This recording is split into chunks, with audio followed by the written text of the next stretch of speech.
What's up, guys? Student Operator here with another video. Today we're going to be going over my Glock that I carry as my daily carry gun, and I'll also use for competitions, as well as concealed carry and just general, LARPing, whatever. So we're going to go through the gun, what it is, what's on it, the attachments and aftermarket upgrades and whatnot. We're going to go through why you would pick a size gun like that. We're going to talk about holsters, the holster that I personally use for everyday carry, and we're going to talk about some of the other stuff that I carry a little bit. Most of the focus is going to be on the gun, but we're also going to go through what I carry. So to start things off, here it is. For all you safety Nazis out there, you're clear. Go home. Nobody likes you. Anyway, so this is a Glock 23 Gen 4. Don't freak out, it's not 40. I put a Lone Wolf conversion barrel in here for 9mm. Why did I do this? Because it was cheap as hell. I found this gun on sale used for like $370 with like 100 rounds through it. It had night sights, all the magazines. I was like, yeah, it's a good deal. So I bought the extra barrel for it in 9mm, and this is what I've been running. So we got framework, slide work, optic, sights, light, magwell. Besides this Lone Wolf conversion barrel, all of the internals are stock. What I did to this gun was I had the slide sent out to Maple Leaf Firearms. They did a great job. They actually screwed something up, but they fixed it super fast, super well. Didn't charge me any more money to re-Cerakote it. What happened was I placed one order for the serrations, top serrations and front slide serrations. They do a really good job with keeping the roll marks. And then I placed a second order, got a little bit more money, and Black Friday sale, and got it cut for an RMR. So when I got my slide back, it didn't have the RMR cut, but the serrations were done. I got a hold of them, got in touch with them, and they paid for the shipping to send this back. They didn't charge me to nitrite again, and they had my slide back to me in like a week and a half, which was a pretty good turnaround time. So then the framework was done by a gunsmith local to where I went to college, and I shoot competitions with the guy. It's it's functional. I just had to make it really aggressive, and on the side that's up against my body, I just took some fine grit sandpaper and sanded it down. It works. Really aggressive on the rest of it, aside from where it contacts my body, which is what I want, because I want that grip. That's why I stippled it. The Cerakote is starting to rub off, but I shoot this gun a lot. Since I had this framework done, I have about 9,000 rounds through it, so I shoot this gun a lot. The barrel I probably have about 10,000 rounds through, and no degradation of accuracy. It's been great. But yeah, while we're on the topic of the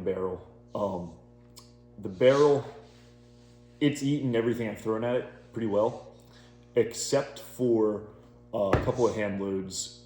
I don't want to throw a company out there because I forget. I want to say Barry's bullets, but I don't think that's it. It might have been Extreme, but don't quote me on that. But they were flash coated instead of a full metal jacket, and that's a lot softer of a coating, and it was getting hung up. I was having failure to feeds a lot. So I stopped shooting that ammo, but anything else I've shot through it, other hand loads, factory ammo, whatever, it's been fine. One benefit of having a 40 barrel converted to a 9 is that it's kind of like having a bull barrel and a pistol. Now, I can't outshoot a stock Glock barrel, and you probably can't either, but I do notice better accuracy through all of the Lone Wolf conversion barrels I've shot. And I've shot 3 or 4 of them, all for Glocks, 40 to 9 conversions, and they've been extremely accurate barrels. So pretty big fan of those. The slide work is purely functional, just extra serrations to get me grip up front where I need it, because since I have an optic on here, I prefer to manipulate the slide from the front instead of off the optic body, but you can still very much do so. I just, if you can avoid putting extra stress on something, I try to avoid putting extra stress on it. The iron sights are Dawson Precision. These, I liked that they're just blacked out, first of all. but I like the fact that you could order them in different height increments. So I got in touch with a guy down who runs Maple Leaf Firearms who did my optic cut. I figured out what depth he machined down into the slide, and I figured out the height of the optic body, and I was able to order sights that I can just see over the top of the optic through the window. So they are great. I love that option of being able to order them in increments of, I think it's like 3 or 5 thousandths of an inch. You can order them in increments of, so you can get really precise. The rear sight here has a set screw, which is good for being able to tighten it down, which is good because one time, probably about 7,000 rounds in, I had the rear sight come loose just a little bit, and I was able to just tighten it back down, go out to the range, confirm 0, all that. So the optic that I'm running is a Trichicon RMR Type 2 RM06. It's a 3 1/4 MOA dot. And multicam half black as you're sitting here. I've had some issues with this, haven't I? It's been interesting. Yep. So after 4 months of owning this, I was 4,000 rounds in, and battery died. And I was like, what gives? What the hell? These are supposed to be change the batteries once a year. When I took the battery out and put a new battery in, the optic wouldn't turn back on. So I threw the battery in another optic, that worked. Put the battery back in the RMR, nothing. So I got a hold of the guys at Trichicon and I sent this thing out. It took about a month turnaround time, which was a little upsetting, but they got it fixed. So far, I have about 3,000 rounds through this again. Now that I have this, this is actually the same optic. They just replaced some of the internal parts. It's been working fine. As far as controls go, I'm looking at it, so it's on my mind. There is an extended slide release on here. I do really like that because when I am reloading, it gives me a really nice ledge to let my thumb instead of the stock slide release that just sits there. The magwell, this is from Reptilia, and it's not super EDC. You can see it sticks out on the side a little bit there, but it's not too bad. I don't really print when I'm carrying it, so it works pretty well, and it's a nice hole. You can almost throw a magazine in here sideways, and it's gonna go in. The light is a Streamlight TLR1HL. It's pretty good. I've had not the best luck with Streamlight. I've had this light fail a couple times. I'm going to be upgrading to the Surefire X300 in the near future. But for the money, it worked for about 2 years. But I wouldn't, if you can afford a Surefire, just buy the Surefire. I do have one of the upgraded switches on here from Folster. I forget exactly what they call these, the ARC or something like that. My dad ordered a holster from them, and they accidentally sent him the a switch kit for the Streamlight, and they corrected it. They sent him the holster, but then my dad ended up just buying these switches, and I jacked one. So thanks, Dad. This brings up a good time to talk about something that happens when you shoot guns with weapon lights on them. Carbon buildup on the lens. So one thing that I do is I put CLP on all of my light lenses before I go out to the range. So, and this is why. So you can see the carbon buildup. I can just take my t-shirt and it's pretty much clear. So then when I get home, I'll take some more CLP, put it on there. I only do like 2 drops, spread it around, let it dry up, and then you can just wipe your light right off just like that. So the holster that I carry, I use a T-Rex arm sidecar. I actually bought this used from a buddy. I traded him. Allegheny Operator, check him out on Instagram. And check out Multicam Half Black, who's sitting here patiently shutting his dick holster while I make this video. And he's flipping me off for saying that. But, so this is for a Glock 19 with a Streamlight TLR1HL. It did not come optic cut, because Carter didn't order it optic cut. But I fixed that with a Dremel, which does void the warranty, so be mindful of that. But appendix carry is the way. If you're below 200 pounds, why are you not running appendix? Like, and even if you are, like, I know people who are way over 200 pounds that carry appendix. It's doable, it's better, it's faster. Oh, but you're gonna don't touch the damn trigger and you won't shoot your dick off. It's not that hard. So I carry a 17 round spare magazine, sometimes a 19. One of the reasons why I really like the T-Rex Arm sidecar is because the retention on the magazines is way better than the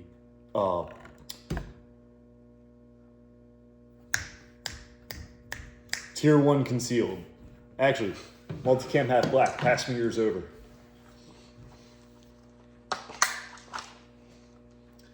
Thank you.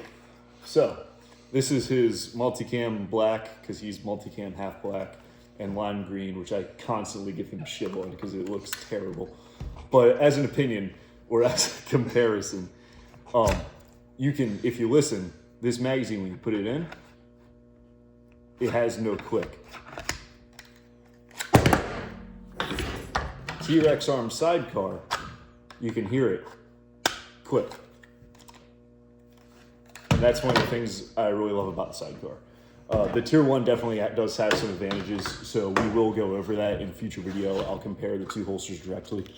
But the T-Rex Arm sidecar, for me, it conceals just as well. Yeah, the T-Rex Arm sidecar, for me, conceals just as well as the Tier 1. And I honestly love supporting T-Rex Arms as a company. They are phenomenal. Back to the handgun. So, this is considered a compact from Glock. Why would you be considering a compact handgun for carry? For one, it allows me to get a full grip on the pistol. As you can see, my whole hand is on there. The undercut that I had done and the mag well, they do help to force my hand up there, but even on a stock Glock 19, you can still get a full firing grip, which is huge.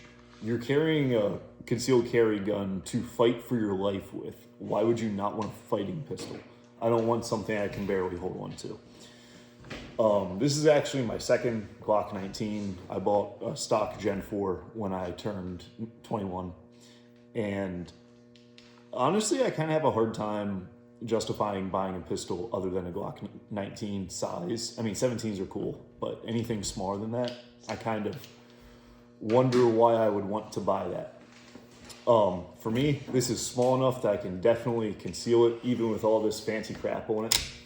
But it's also big enough that I'm actually here at the club right now where I shoot concealed carry competitions, and I'm smoking dudes who are shooting race guns in a concealed carry competition, smoking them with a Glock 19. These guns are certainly capable. I mean, look at all the special forces groups that have picked them up. And it's small enough that you can easily conceal it. So for me, compact Glocks and SIG 320s, CZ P10Cs, even an M&P if you are a little loose up here like my buddy Obi Gun Kenobi. Yeah, give him a follow on Instagram because he just started a shooting account. He has like 7 followers. But compact handguns, in my opinion, if you can only have one or if it's your first, they are the way to go. So, I knew I told you guys that every video we will be talking about the most screwed up comment from the previous video. And you guys let me down on the last video. I have nothing here. You guys can do way better. I know most of you guys that subscribe to my channel come from Grand Thumbs Church Facebook page. I've seen what you guys are capable of. I see it every day. It haunts me in my dreams. You can do better. Be better. Step your game up. Just please don't get me banned from YouTube. I have like 100 subscribers, but like, please, I kind of enjoy doing this. So, yeah. And now I'm gonna have to end this video and start another video because I lost my train of thought. That didn't totally fall apart. I'm proud of you. Oh, wow. Another thing I want to talk about is full disclosure, right?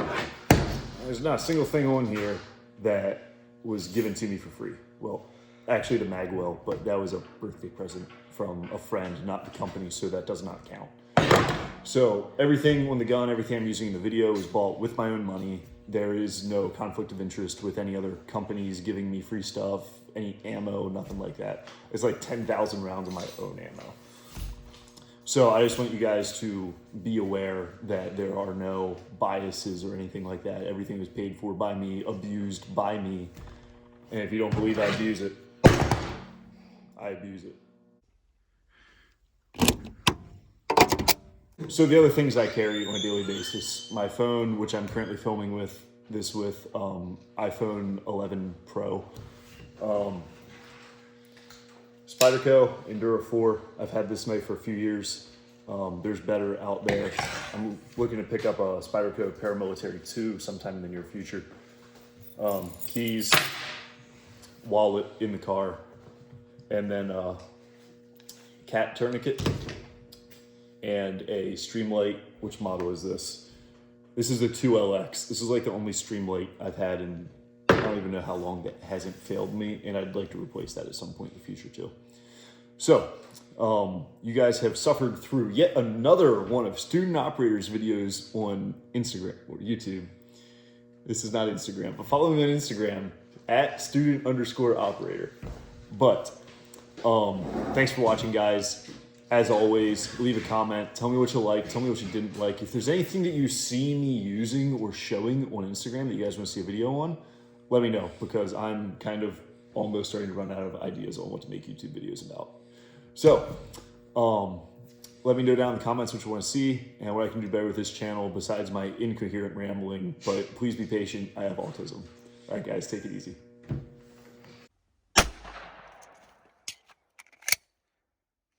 That mag wasn't loaded anyway.